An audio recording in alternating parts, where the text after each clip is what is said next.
right. It is another totally rewarding chat, and I am stoked to have Gail Greenfield here. How are you?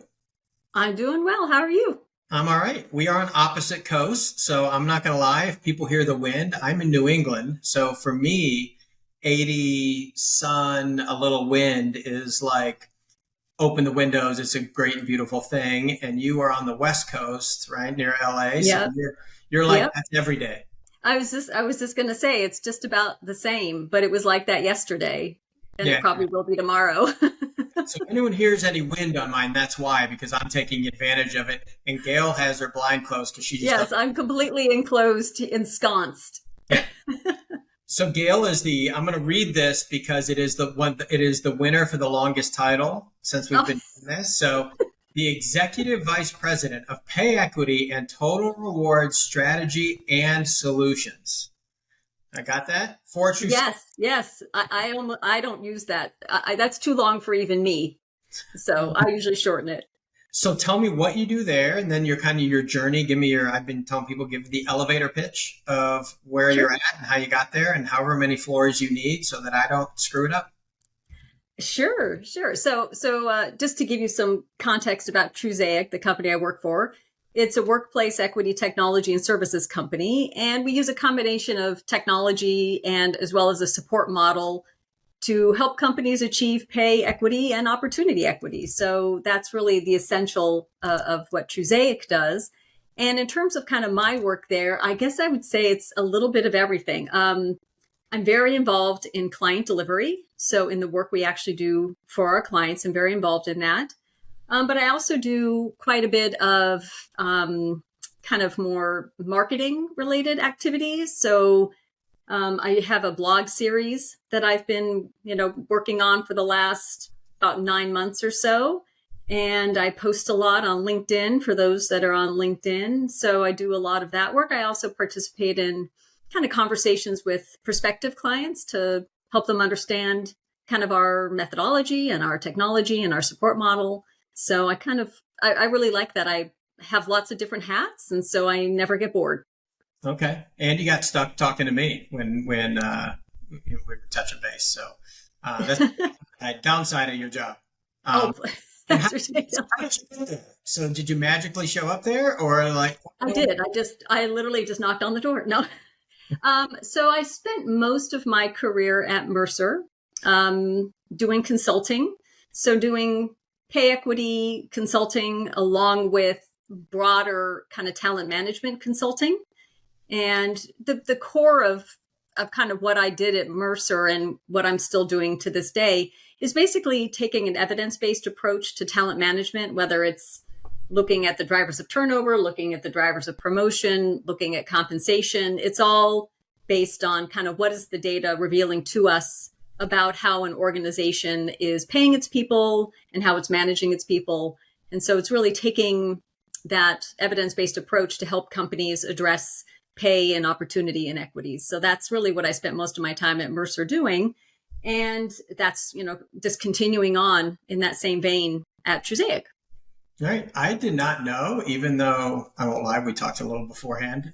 We've talked before. I did not know you were a fellow Mercer alumni. So, Yes, I saw that you too were with Mercer for quite a while. no, we're not going to talk about when, but Well, I started back in 2000 okay, you were there and before. stayed till 2021. Oh yeah, so I was in the middle of that somewhere. Yes. So to prove you're a human, what do you do for fun outside of work? Out, in Southern California. Yeah, there's I wish I could say I had some really hardcore hobbies, and I actually have on my phone in the notes app, I have a list of hobbies I might do when I retire. Okay. But so if you have ideas, let me know and I can add them to my list. But I do the thing I do is I'm a very, and I'm not just saying that because this is a podcast, I'm a very avid podcast listener. Okay. I would say most of the podcasts I listen to are not at all work related. I like my podcasts to be just sort of more general. Some of my personal favorites are This American Life, I love Hidden Brain and Radio Lab and How I Built This. And for my guilty pleasures, I love Smartless. I don't know if you're familiar with Smartless, as well as The Office Ladies, as a big Office fan. So I try and listen to some podcasts pretty much every day. So I guess that would be my main hobby. I built this. I've heard of. That's a good list. That's a good list, though. I love How I Built This. I love hearing about how businesses are built and just the variety of different experiences of founders. And it's really fascinating. And before we go, are you a reader too, or are you a listener? That part fascinates me. Well, I am a member of a book club, but I really don't have a lot of time to actually sit down and physically read a book. I used to when I lived on the East Coast, when I lived in Maryland and I commuted to Washington, D.C. every day on the train, on the metro, I could read a physical book. But now I just don't really have that time. So now I'm doing audiobooks. Okay. So I'm reading by listening. That counts. So as we get started, I've been asking every kind of pay equity guru that we've kind of run through on here, take your pass at defining equity versus transparency out in the marketplace, and we'll start there. Sure. Yeah, I think that's a great place to start, particularly because, I've been doing pay equity work for almost 25 years now. And in my experience, there's really a lot of confusion about what do we mean by pay equity? What is pay equity? And actually, when I'm talking with clients, that's typically the first thing I like to talk with them about is what are we even talking about? Just so we're all on the same page, so we all are talking about the same thing. So in terms of kind of here's how I like to describe it. For those that have ever, again, read my blogs or seen me present, they're probably like, yeah, I've heard her say this a dozen times now. But I feel like you can never say it often enough to remind people what we mean when we talk about pay equity. So most people are familiar with the raw pay gap, right? So the raw pay gap tells us how average or median pay differs for different demographic groups. Just as an example, the UK Gender Pay Gap Report requires companies with 250 or more employees to report the median pay of women compared to the median pay of men. So that's the raw pay gap. But conceptually, I like to kind of decompose the raw pay gap into two different components. The first component I like to call the explained part of the raw pay gap. And then obviously the other part is the unexplained part of the raw pay gap.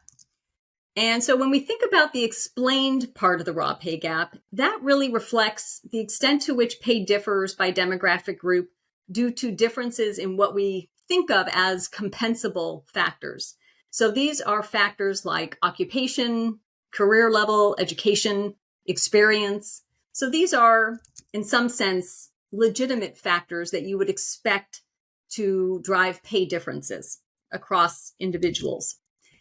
And for the typical organization, the largest part of the explained pay gap is really due to representation differences across career levels.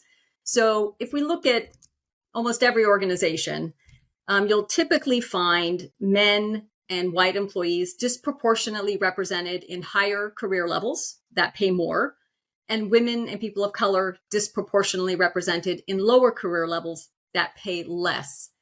So it's this explained part of the pay gap. It's not necessarily desirable, but it's something that we can at least understand, and we can also measure it.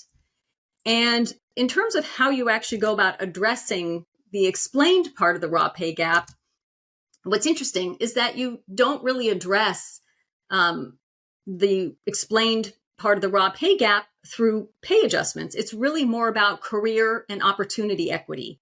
So if I'm talking to an organization about how do they address their explained pay gaps, it's really about how do we get women and people of color into higher paying roles? How do we design, policies to ensure that all employees are provided with equitable access to career advancement? So, when we think about pay equity, it's really quite distinct from this concept of opportunity equity that is really driving that explained pay gap. So when we move on to the part of the pay gap that we can't explain, right? So this is the part that we can't identify, it doesn't appear to be due to the legitimate factors that we can measure. So things like how long they've been with the organization, their performance, what their role is in the organization, their career level, etc. When we think about these kind of the remainder that we can't explain, that's really what we think about when we talk about pay equity. It's the remaining part of that raw pay gap that cannot be explained by these differences in compensable factors, and maybe due to inequities based on things like gender or race or ethnicity or some other demographic characteristic. And when you kind of hear about this concept of the unexplained pay gap, you might also hear it referred to as the adjusted pay gap or the controlled pay gap. That's one of the other sort of problems that we suffer from in this field, is that we tend to use multiple terms to mean the same thing. So the unexplained pay gap is really that adjusted or controlled pay gap. And the unexplained pay gap, you can address that quite directly by running a pay equity analysis and, if needed, adjusting the compensation of specific individuals who are part of an underpaid class. So ironically, if you think about the raw pay gap and the explained and unexplained part, it's actually a lot easier to address the unexplained part via a pay equity analysis than it is to address the explained part, which really speaks much more to structural issues and things like occupational segregation, which are much larger and much harder to actually solve for. So pay equity is actually, of the two, a lot easier to actually, resolve. So that's kind of how I think about, pay equity and how I define, pay equity. And if you're up for it, if you're okay, I might test you a little bit on what I just Wow. what I just shared. Because one of the things I've noticed is that you read, the headlines, or you read in public sources, various quotes, and sometimes they're trying to sensationalize, and you also just, it's not always clear what they mean. And so I think understanding the difference between like the raw pay gap and pay equity is important when you're looking at like a newspaper, an article, and you're trying to understand what is it they're actually saying. So I'm going to read you a few quotes, and I want you to tell me if I'm reading about a raw pay gap or if I'm reading about a pay equity statement. Are you ready? I'm ready. Okay. All right. So the first one: women working full-time and year-round are paid an average of 84 cents for every dollar paid to men. So raw pay gap? To me, that's raw pay gap. Yes, that is a raw pay gap. In fact, that is the most recent information on the U.S. gender pay gap. Which sadly, I will point out, that number has not moved much in the past several years. Yeah, I think it's moved. I was looking at this. I think it's moved by about 10 cents or so in the last 20 odd years. Yeah, it's not. It's better than not moving at all. So there has been progress, but it's been, too slow. All right. So here's your second quote. Our objective is that employees performing comparable tasks are paid similarly, with any differences in pay explained by legitimate job-related factors. Our review incorporates relevant job factors, including location, function, and job level, while also considering individual experiences, expertise, and education. Yeah. So to me, that's the adjusted pay gap, and probably done with some type of, multivariate analysis on top of it to kind of bring it all together, right? Indeed. Exactly. All right. You're 2 for 2. All right. I'll give you one more. Institution. So at this point, I'm okay, All right. Your last one. Black women working full-time year-round are paid 69 cents, and all earners, including part-time and seasonal, are paid 66 cents for every dollar paid to non-Hispanic white men. I would probably say that's a raw pay gap number, because there's not, indeed, categorization done. So yeah, indeed, and the reason it's important is because when you read just the headline somewhere, it's important to understand, are they talking about kind of an apples to apples comparison, which is really pay equity, or are they just talking more broadly about the raw pay gap, which of course is very important. I mean, the raw pay gap is what women take home with them, what people of color take home with them, right? That's what they actually, their actual lived experience. But the way of addressing that gap really varies greatly in terms of whether it's because of opportunity inequities or due to pay inequities. But I think that's where, and maybe we'll get there when we talk about best practices of analyzing pay equity, right? I use bus drivers as my example for a lot of people because, it was probably, and I am one, so I feel like I can call them out, older white gentlemen, we'll call ourselves, to your point, the number of people that are probably bus drivers that are older white males, or at least male, are probably much higher than women. And when it's same pay for the same work, and those institutions that hire bus drivers tend to have a, 3% raise, peanut butter spread, CAGR over 30 years, like at what point does that become point of diminishing returns, and how do you compare those, right? So to me, that's the trickier one when you talk about adjusted pay gap, because your expertise as a bus driver, probably start time you gain a lot of it fast, right? And then after 5 or 6 years, you still become a better driver. It's experience, but not at the same rate. So how do you define that adjusted pay gap on something like that? Well, in that particular case, I would say that when you're accounting for length of experience, so experience, with as a driver, for example, you can account for those diminishing returns. That's what's so wonderful about regression analysis, is that you don't have to have like a purely linear relationship between, let's say, tenure and pay. You can actually have a relationship that increases at a decreasing rate, for example. So you can specify your model so that you can determine if there are indeed these kind of non-linearities.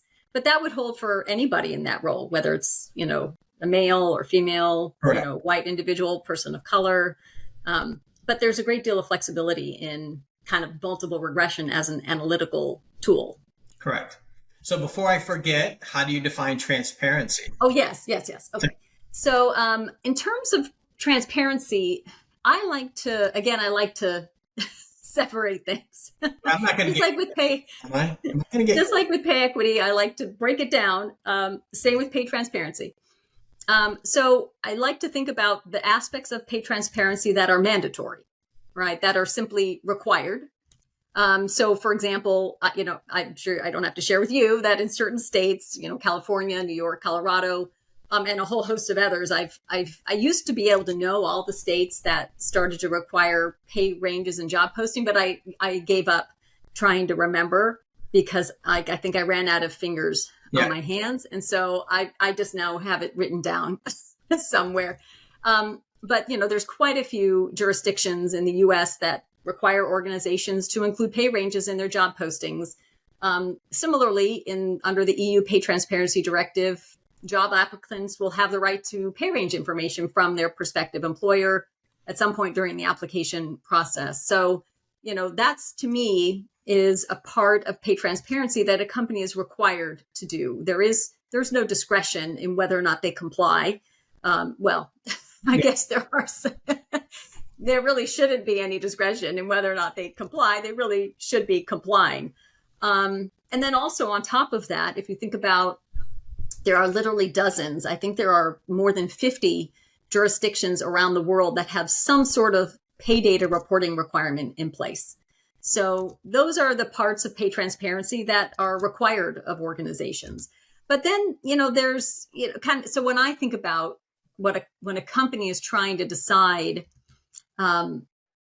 whether or not it wants to become more transparent, it's really less about that mandatory piece because they really have to do that, and more about the discretionary part of pay transparency. And I think of that as strategic pay transparency because, a company is really making a strategic decision about the extent to which it wants to move beyond what is legally required, and really refers to the extent to which an organization chooses to share information about its compensation, philosophy and policies and practices above and beyond what is legally required. So this discretionary component is really, in my view, what defines an organization's pay transparency approach. What are they choosing to share above and beyond what they are required to share? For example, organizations need to decide what information to share. Like, are they going to share pay ranges across all of their job postings, not just in maybe job postings where it's legally required? Are they going to share their pay equity gaps? Are they going to share their raw pay gaps? Right. So there's a lot of decisions to be made. And then they have to decide, well, who do they share that information with? Do they share just internally, just with maybe their board and company leaders? Do they share it more broadly with managers? Do they share it with employees? And do they start sharing information with candidates, with the public? So, every company has to decide what discretionary information it wants to share about its compensation practices and who they want to share it with. But I think they have to recognize that there's a pretty quickly shifting norm toward greater pay transparency. I don't think companies can really hide too much longer, right? There's just been such a push for pay transparency above and beyond what's legally required. I think most companies would be wise to begin thinking about how they can become more transparent, how they can position themselves to become more transparent. I think the train has left the station, and they just want to make sure that they're well positioned to kind of heed the call for more transparency.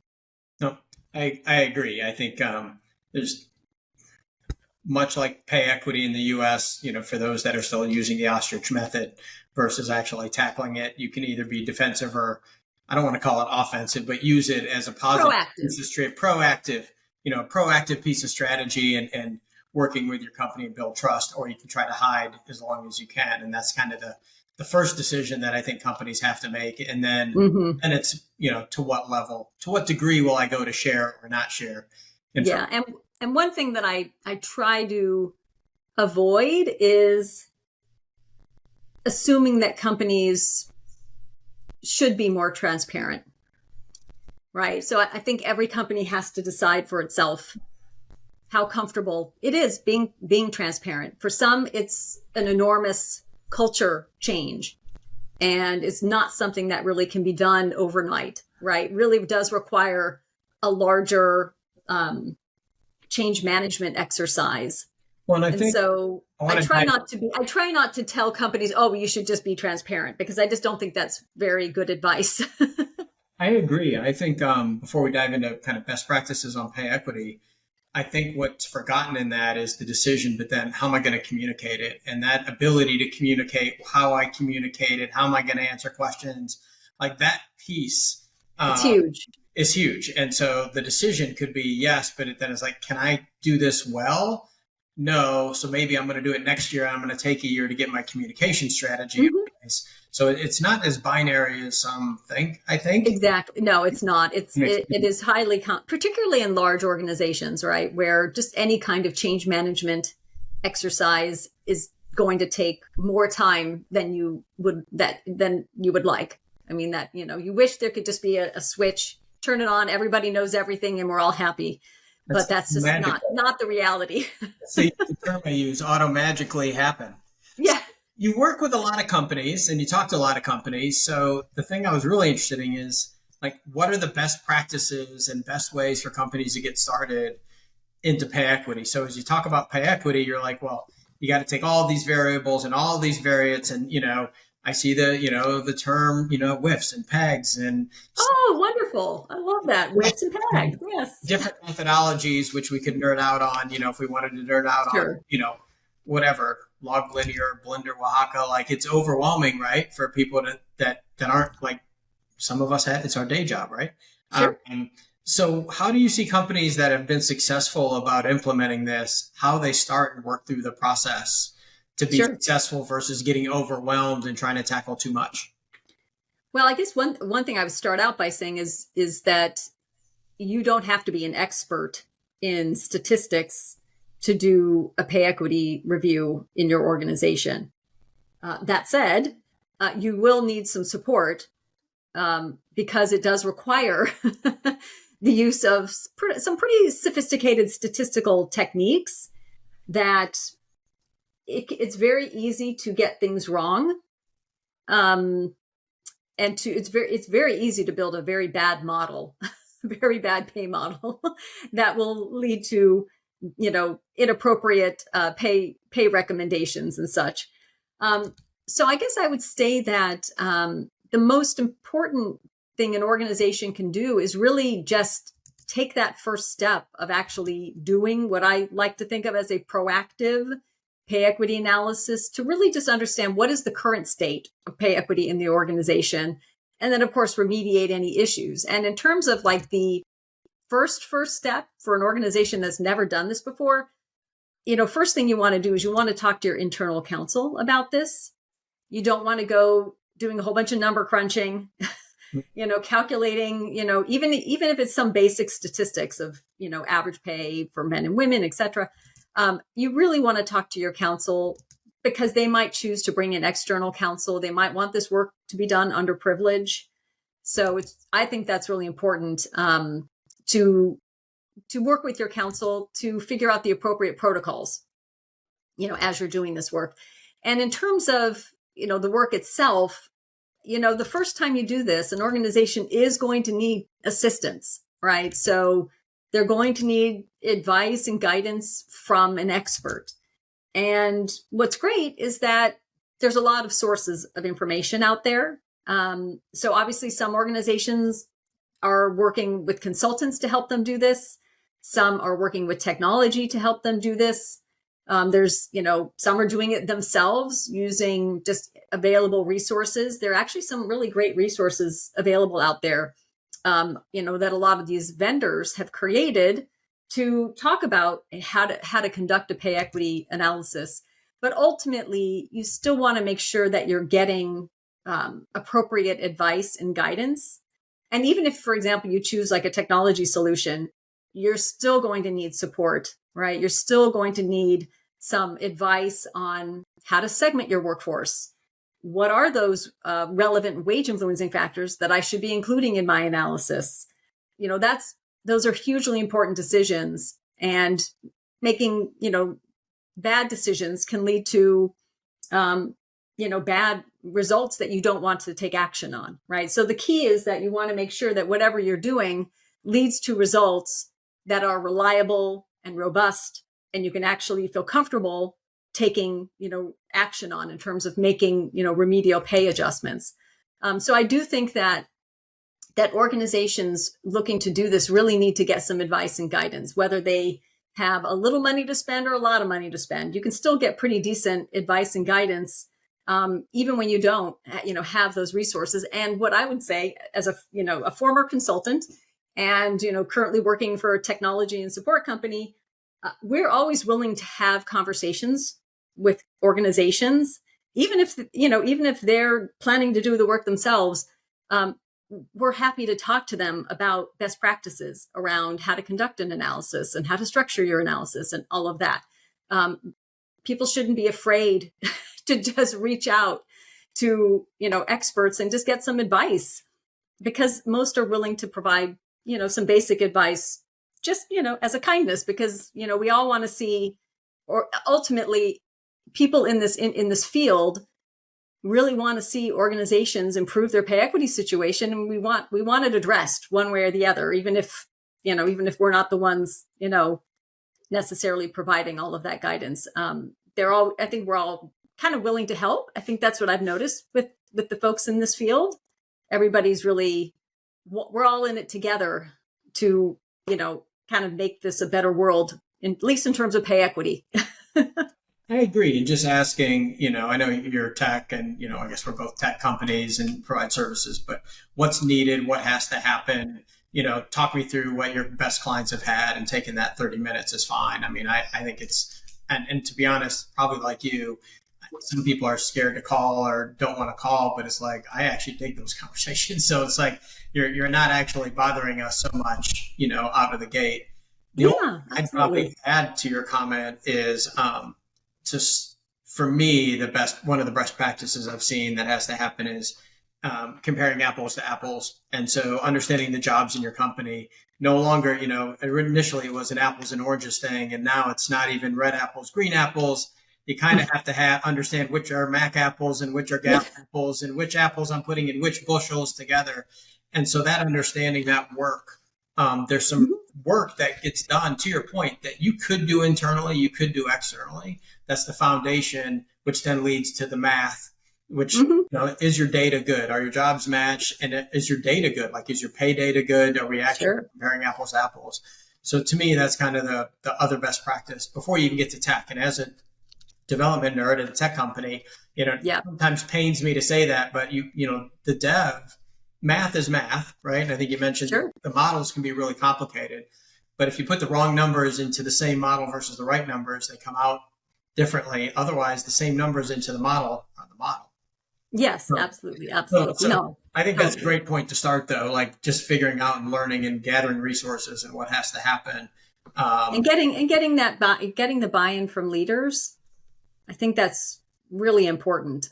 You don't necessarily have to have buy-in from every leader.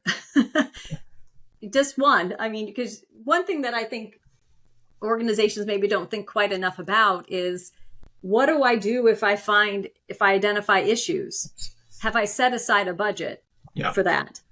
And while it typically doesn't require a huge budget to address pay inequities, it requires generally something greater than zero. Yes.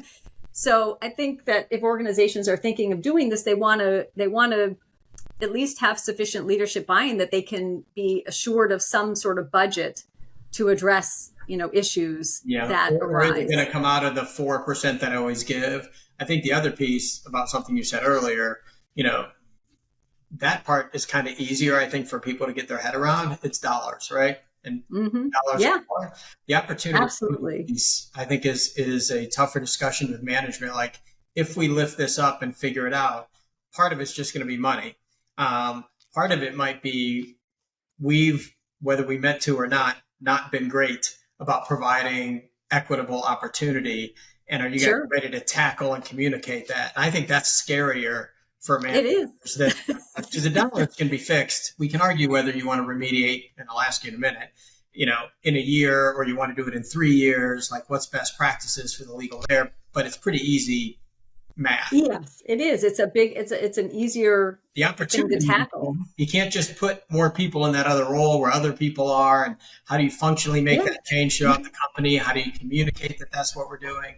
I think that's and it just takes so long. It takes a long time because organizations, if you find, inequities in hiring and promotion, those are not events that happen it depends. Some organizations do have a lot of kind of velocity, depending on the industry, but the typical organization doesn't, hire thousands and thousands of people and promote thousands and thousands. So it's difficult when you're trying to close those gaps. It's going to take longer because you just need that time element to basically address, these higher, inequities, promotion and retention inequities kind of over time as you adjust your, policies and practices to, ideally remove bias from those decisions. You have to then see how that plays out. So we make a change to, we create a certain policy that we believe is going to bring in, more people of color into the organization, more women into the organization, or we're addressing some barriers to promotion. Well, then you need to let it play out, right? It's like an experiment, right? It has to play out for a couple of years before you actually see, is this making a difference? And, if it's not, what do we do about that? So back in between my days at Mercer and Truzaic, I spent some time in a DEI function. And one of my main responsibilities there was to try and measure the effectiveness of DEI interventions. That's important, but too infrequently actually done. Yeah. In my view. I think as we talk about remediation, like the last thing I talk about, and obviously I'm biased because I chose to work in a place that's analytically driven, is understanding kind of, as you think about the best practices for remediation, where are you now and where are your opportunities to remediate? So to your point, do I have a company that basically has 5% turnover, in which case I'm not going to be able, I'm going to have to remediate with my current employees by default, or am I at a place that has 50% turnover and Sure. in 2 years, I've got a hiring practice and I can solve a lot of that math. And same thing for promotion, like Sure. those Yeah. analytics are where we are now, and getting that baseline now so that you can look at these things and over time make the adjustments, because you have to let it play out. But you have to know if you're Yep. doing better. Am I steering in the right direction Yeah. generally? And then make changes. So what have you seen, though, as people remediate from a time frame and policy and process? Because it is interesting to me, the EU thing says 27, and people are like, it's 27. That's 2 to 4 cycles away. It's actually that's not far off. No. So in terms of kind of a cadence for remediation or a process, I would say for the typical organization, it's probably appropriate to remediate pay inequities once a year, ideally during the merit cycle. And if you do it less often, and I've seen companies do this before. I've worked with companies that have decided they only want to do this every 3 years. And, if you remediate, let's say every 2 or 3 or 4 years, one, you're not necessarily addressing your pay inequities in a timely manner. And you also might end up with large remediation costs. Yep. So, you want to at least remediate once a year. But at the same time, you may not want to remediate more than once a year, because that has kind of drawbacks of its own. So just from like a budgeting standpoint, most organizations are not in a position to make pay equity adjustments multiple times a year. And also, if you make pay equity adjustments outside of your merit process, that might draw some unwanted attention to the adjustments, right? So most organizations are combining their pay equity process with their merit process and coming up with a single adjustment that they then communicate to their employees. But I will say that what we recommend organizations do is, in between those remediation cycles, that they monitor their pay equity progress. So just because you're not remediating doesn't mean that it's just a once a year exercise, right? So we would generally recommend, like maybe quarterly or maybe at least once in between remediation cycles, that you do another analysis to see how you're doing, right? To monitor your progress, particularly for organizations that have a lot of change, right? That either hire a lot of people, have a lot of velocity, or if they're undergoing a lot of M&A activity, right? So they all of a sudden have an extra 5,000 people that they didn't have 2 months before, right? So organizations that are more dynamic, you want to be kind of checking on your progress so that when you get to that next cycle, you're not surprised. You're not like, whoa, and you can get a sense of budget. You can get an idea of, okay, how much do I need to set aside in the next cycle for, pay equity adjustments. So that's just in terms of kind of the cadence. But I also think what's really important is for organizations to not just think about running a pay equity analysis, making my remediating and then checking on it during the year. They really, I think, should be more proactive. Here's where I'm willing to stand on a little soapbox and say that companies should be more proactive in preventing pay inequities as pay decisions are being made, right? So every compensation decision, whether it's a new hire pay decision, a merit adjustment, a promotion decision, an off-cycle pay adjustment, that's an opportunity to help prevent or potentially worsen a pay inequity. So we really strongly recommend that organizations should be incorporating pay equity into their, entire employee life cycle and making sure that pay decisions, when they're made, are consistent with internal equity so that you're basically preventing pay inequities from, occurring in the first place. No, I couldn't agree more. My soapbox is kind of like, every promotion thing, especially the other way. If you don't have a lot of them and you don't have a lot of hires, you don't get to fix it as frequently. So if I've got a high turnover location and I accidentally get one wrong, I got another 30 coming, right? You kind of hide the mistake or fix it. But if you're only hiring 1 or 2 people in a range and you continue to make the same mistake, you just don't see it. I think between that and the large disconnect between TA, Like, so talent acquisition, I come from TA originally, so I won't say they're the root of all problems, but you know, they're Well, but their objectives, right? Their objectives might be a little bit different. Their objective is to get the person into the organization. Time to fill and number of reps, right? Those are the two big things they have. Nothing to do with how long they're going to stay and what they make. And so actually, both of those are helped by the amount of money I can throw at that person, right? The larger, sure, of course, which is then thrown at the comp team to fix and pay equity. And so, and it also leads to compression, issues, which may, separate from a pay equity issue potentially. Correct. I think I'm on the same page. Like that remediation thing, when there are two separate processes that you have to kind of keep your eye on, but bifurcate the whole, when I'm paying and how I'm tackling so it doesn't stand out. But I don't want to just tackle it once a year. Hey, it's that time to run equity and fix it. And then you're like, how did we get here again this year?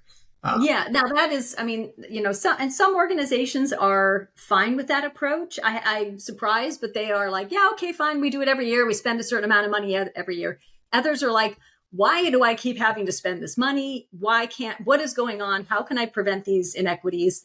And the most important part of preventing those inequities is giving information to talent acquisition and hiring managers, et cetera, around here is the equitable pay range. Correct. If you set new hire pay within this equitable pay range, which is probably going to be more narrow than their actual pay range, their internal pay ranges, we can actually prevent, inequities from getting worse. And so that, I think it's an important part. Getting that information to TA. I think promotions too, like, do you promote by percentage of base? Oh, yeah. Don't get me started on that. Position and range. Because if you just move to position and range and tackle it while it happens, otherwise you make a bad problem worse. I was already underpaid, and now I'm going to give them a 10% increase on promotion on a smaller number and move them into a lower range. Like, it doesn't make mathematical. Yeah, that's one of my big peeves is when companies have some sort of rule about how large a pay adjustment can be, either for a promotion or a lateral, when in my mind, that's no different than for new hires in many jurisdictions, you're not allowed to ask about their pay history. I think the same should be done inside the company too. I don't think that somebody's pay history should be determining their pay in a new role or in a promotion situation. It's a regression line. So if you create a regression line for that role, and basically you're like, okay, you're coming in with, 0 years of experience because you're in this new role. Here's where you start. Like, and now it solves the whole problem because you basically fall on a line to start. So instead of saying, well, we can only do a 10% increase. We can never do a more than 10, when they would never do that externally. Correct. There's two different modes for people hiring internal. Yeah, that to me is, especially with the push and so many jurisdictions having that rule against, asking about prior pay. I don't see why you wouldn't apply that inside your company. Correct. To be consistent. I know we could go forever. So let me ask you usually the last question. It doesn't have to be pay equity, although I know that's how you think. If you could auto-magically fix one item inside of Total Rewards, wave a wand, what would it be? Well, I think I'd be remiss if I didn't say I'd like to, auto-magically eliminate pay inequities. I mean, that will put me out of a job, but, that's okay. I'm pretty close to retirement. It's such a pay equity is kind of, it's in definition of a wicked problem, not just because I live in New England, but a problem that isn't solvable. It just perpetually happens. So I don't think pay equity can really be solved forever. It will get better at it. But hopefully we'll see improvement, over time. And I'm with you. I think most people, sometimes I've gotten in trouble when I've said all people, but most people want to be fair payers. Yes. It's just they don't understand how and why and the levers to pull to make that happen. But I firmly believe they want to pay equitably. They might decide they want to be crappy payers and pay at the 40th percent. Oh, that's fine. That's as long as you're equally crappy to everybody, that's fine. But I think most people want to be, I'll say most, but want to be fair and equitable. It's just, how do you get there? Yeah, absolutely. No, I completely agree that it really is about, yeah, there are very few companies out there that really would say, oh yeah, I'm very happy not paying fairly. No, they want to pay fairly within their budget, within their, ability to actually, spend money on remediation. But what's great is that there are still ways to make progress, even with a limited budget. It might just take you a little bit longer to get there. I agree. So thanks for being on. I will say, so Sure. Gail, we will have her contact information. You can find her. Obviously, if you have questions, she knows a lot. So, reach out, touch base with her. She's pretty easy to find. I'm also happy to chat on this stuff. Like Gail said, I think most of us in this space that have been moving around with this, well, obviously 45 minutes blows by. Like, I know. I know we can't stop talking about it. So we'll talk to anyone who will talk to us. yeah, if you're trying to solve the problem, and you're right, if I put myself out of a job because we solved that problem, I would be so fired up. Like, I would just Yeah, be the best absolutely. thing. Absolutely. Thanks so much. I really appreciate it. Sure.